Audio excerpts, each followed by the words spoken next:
Karon adlaw mga idol, nagkasyahan na po tanog, na po tayo yung mga orders. 25 tabs bound to Medellin, Cebu and Talisay sa Tabunok. Ang kaning 10 tabs di ani mga idol mo ni hatod na to diri sa Tabunok. Ang 15 tabs mo ni ipadala na to sa bus dito sa North Bus Terminal para mabiyahe pa dong sa Medellin, Cebu. Og thank you dai mga idol na sa pagsalig diri sa ato mga idol. Og para sa mga wala pa idea no kung unsa ni atong gipang-pack diri, azola dai ni mga idol. Azola plant or ginatawag sa uban og mosquito fern. Kay mo repel man siya sa mga lamok or mopalayas ni siya sa mga lamok diha sa mga tubigan. Kaya mo release man siya og bioactive compound. Mao ni siyang gitawag og mosquito fern. Ug ang pinaka main purpose gid ani mga idol no anong ginabaligya pud nako ni diri tungod kay grabe po ni kadako og gamit para sa ato ang mga livestock. Kay ginagamit ni siya as livestock alternative feeds para sa imong mga manok, mga baboy, mga itik, mga bibi or mga gansa, mga isda, crayfish, mga hito, tilapia, baka, kanding o uban pa nga mga livestock mga idol nga pwede nimo mapakaon ani. Kaya ang azola mangod mga idol taas kay siya sa crude protein, amino acids, mga vitamins and minerals nga gikinahanglan sa atong mga livestock.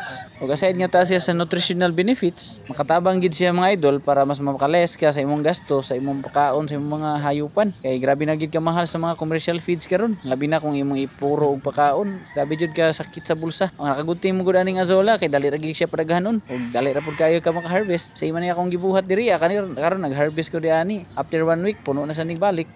O para dai sa mga katong baguhan pud no mga nangutana nga magsugod daw sila og culture og azola kung na ako'y video tutorial nga i-send or na ako'y guide kung saon. So yes mga idol naara pwede ra mo message para masindan ta mo og video o kung saon para makasugod na pud mo diha sa inyo ha. O para po sa mga katong wala pa ipan diha sa ilaha o ganahan pud nga makasugod asap. So pwede ra po nato masabay og padala ang inyong trapal kay naam sa tay baligya diri. Ang suko day sa atong trapal pan nga available no or ginabaligya kay 4 feet by 12 by 1 foot. Ang nakagunting ani nga trapal pan mga idol kay baga siya og nay pagka-rubberized kay PVC material siya, dili siya katong murag sako nga dali ra kayo magisi. Ang pinakauna ginako diri nga trapal pan kay 1 year na kapin, hapit na mag 2 years pero until now okay pa.